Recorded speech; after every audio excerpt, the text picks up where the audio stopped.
It took a while to get to that point where enough was enough. What happened, I came home one night from work spraying for cockroaches. And long story short, I turned on the Discovery Channel.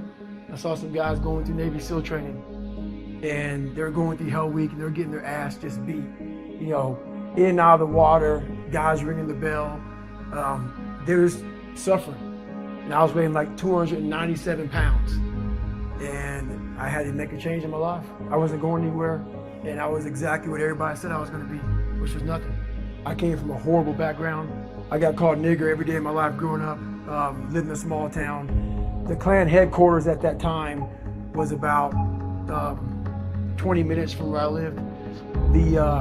One of the high ups in the KKK, son, sat behind me in 2 classes, so he called me nigger all the time. Got my first card, they spray painted nigger, we're gonna kill you on it. So I was just an insecure, scared kid.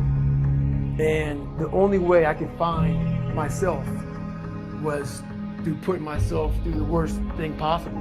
One time this person drew a picture of me and said, "We're gonna kill you nigger," on my Spanish notebook. And I took it to my principal. And my principal said, "They spelled nigger Niger." That was the best advice he could give me. So long story short, what I realized was no one was here to help me. And the feeling I had every morning, I started shaving my hair when I was 16 years old. And the feeling I had every morning, I looked in the mirror, was horrible.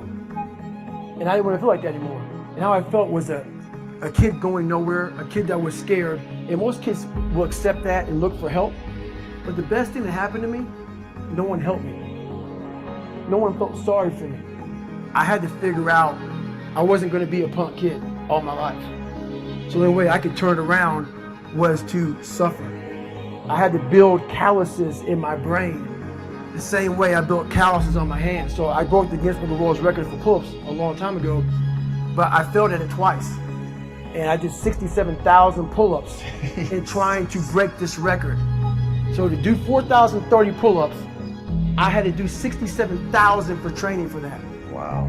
And so what I realized is for me to become the man I wanted to become, I saw myself as the weakest person God ever created.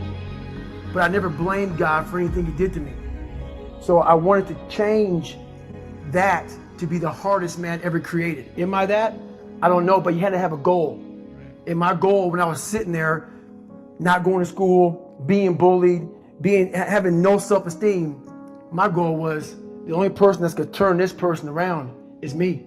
The only way I can turn it around is put myself through the worst things possible a human being can ever endure. And that'd be the only way that I can build this brain to handle anything that comes in front of it, callousing my mind through pain and suffering.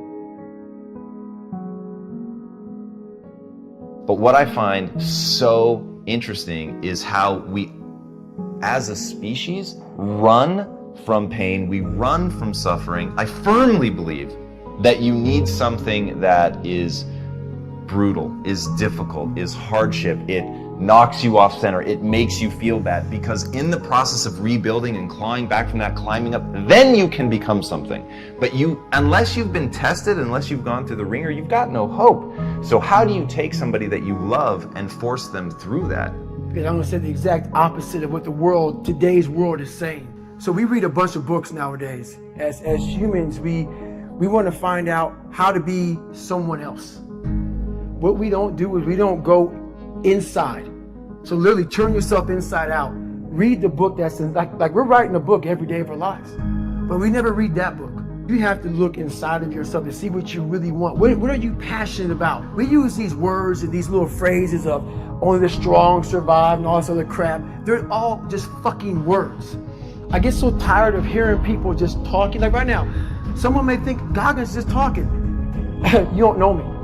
So when I speak from passion, I speak from experience, I speak from suffering. The only way I believe, and this is my experience in life, the only way you're ever going to get to the other side of this journey is you have got to suffer to grow. To grow, you must suffer. And some people will get it, some people won't.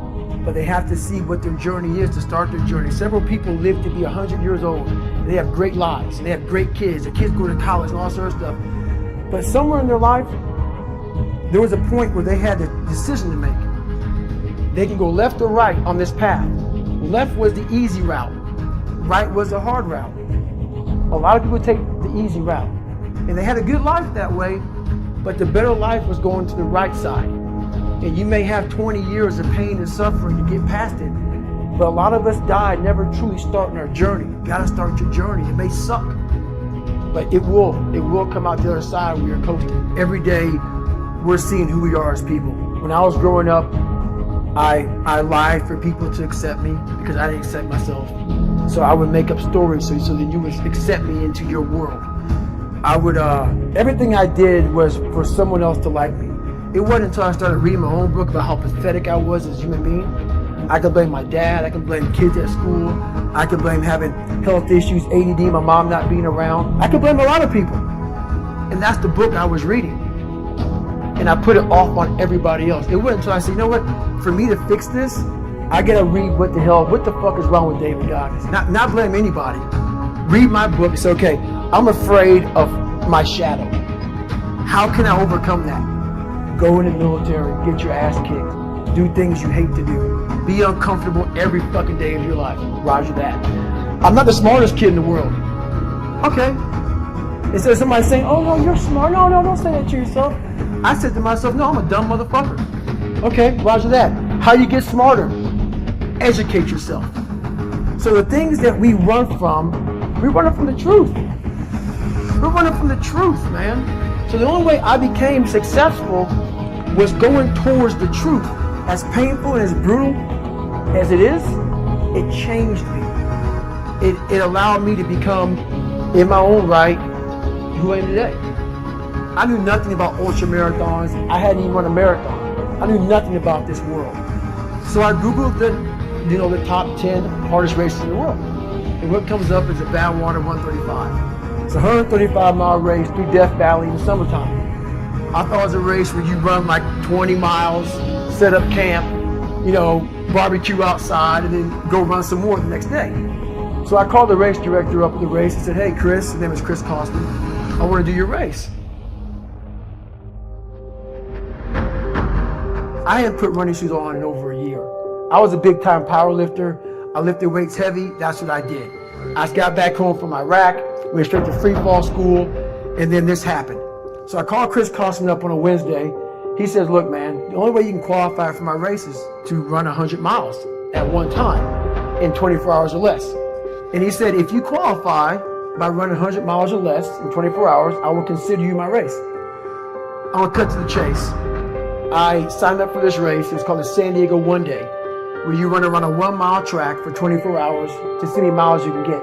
My goal was 100 miles. So I got to mile 70 and I cleared 70 miles in like 12, 13 hours pretty quickly.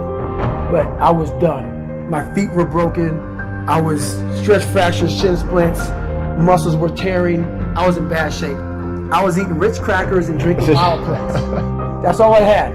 No water, didn't know what the hell I was doing out there. So I sat down at mile 70, and at this time I was married. And I look at my wife and I was like, I'm messed up bad. So I literally start to turn white. Here I am, I'm all fucked up in this chair. I'm at mile 70, I got 30 fucking miles to go. I'm jacked up. I gotta go to the bathroom. The bathroom's like 20 feet from me, it's a porta potty. I can't get out of the fucking chair. So I'm peeing blood down my leg. Whoa. Pooping up my fucking pack. And I got 30 miles to go. And I can't stand up because my blood pressure's all messed up. I've been in 3 hell weeks, Ranger school, overcome so many obstacles in my life. This last 30 miles of this race is when I realized a human being is not so human anymore. We have the ability to go in such a space if you're willing to suffer. And I mean suffer. Your brain and your body, once connected together, can do anything. And this 30 miles was the life-changing moment. I was out of it. I was in the worst pain in my entire life. I was, to me, on the brink of death. And I was able to chunk this 30 damn miles into small pieces. I was so driven, and I'm not gonna say motivated because motivation's crap. Motivation comes and goes. When you're driven, whatever's in front of you will get destroyed. So I sat in this chair and I was so driven to succeed in this race. And at this time, everyone goes, were you thinking about the guys that died? And I'm not gonna lie to you, I wasn't. This became a personal thing. This became me against this race, me against the kids that called me nigger, me against me. It just became something that I took so violently personal. And I broke this thing down into small pieces. I said, okay, I gotta get nutrition. I gotta be able to stand up before I can get off this curb and get off this chair and be able to go 30 miles. So I went through all these small steps and I was able to stand up. And then from standing up, I was literally walking around with my wife at the time, and she goes, "You're not gonna make the time." She goes, "You're walking like 30-something miles." I got to mile 81, and the second she said that I'm not gonna make the time, I ran the last 19 miles nonstop. I had to put compression tape on my ankle, and so this was years ago. I had literally the size of $50. I had to get compression tape, and I taped up my ankles, and I taped up my feet, and that's how I got through that race. Like my shins hurt so bad from having stress fractures that the only way I could continue on was I taped it so I wasn't doing the flexor motion that activates your shins. So I taped my ankles and my shins up, and I got that from because in my third hell week they weren't gonna let me go back to training. Right. So I literally went through all of Bud's, my last SEAL training with stretch fractures, shin splints. And how I did it was I would tape my ankles all the way up to my calf every morning. So for the first hour, the pain was excruciating. But what happened is my feet would go numb. And I did that every single day for 6 months. People may listen to this and say, this guy is sadistic, he's crazy. No, if you know how I came up, you realize I was just a scared kid that found drive and passion to do something much better than what he thought he was. That's all it is. My biggest advice to get everybody in the world is, like I say, we live in an external world. Everything is you got to see it, touch it. It's external. If you can, for the rest of your life, live inside of yourself. Stop listening to people who are calling you fat, gay, transsexual, nigger. Everything that is makes no sense. All these insecure people putting their insecurities on you, you gotta flush it out. You gotta just be whoever the hell God or whatever the hell you believe in. If you believe in nothing but yourself, I don't care what it is. You gotta take everything and throw it away.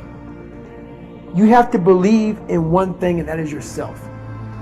And I'm not saying don't believe in God or what you believe in, but right now, for you to find greatness in yourself, you're not gonna find it by looking in a book or by even hearing me. I may give you the spark, but you've got to go inside yourself to find it. And that means you gotta be quiet. Shut the fuck up, go in a room, stop talking, search your soul, search your mind, search your abilities, and you'll find it. But if you're not looking for it, you won't find it. So you gotta go start your journey. And the journey starts with you finding, why the hell am I here on this planet Earth? Why am I here? And if you don't know that, you will live the rest of your life searching, always asking the question, why? Cookie jar is something that I've made up of all the failures of my life, all the things that I failed and I went back. I failed and I went back and I finally succeeded. All the things that kicked my ass, I put them all in the cookie jar, because at times of hell, even the hardest men, in times of suffering, what we do is we forget how hard we really are. Because that's what suffering is. Suffering is a test. That's all it is. Suffering is the true test of life. And so that cookie jar travels in my brain. So whenever I get put in a situation where I have poopy pants, the woe is me mentality of, oh my God, life sucks, I take a second, I take the 1 second decision. I step out of my life for 1 second, go in the cookie jar, pull up, oh, motherfucker, you were in 3 hell weeks and finished 2. One of those hell weeks, a guy died because it was so bad. Oh, you are a motherfucking badass.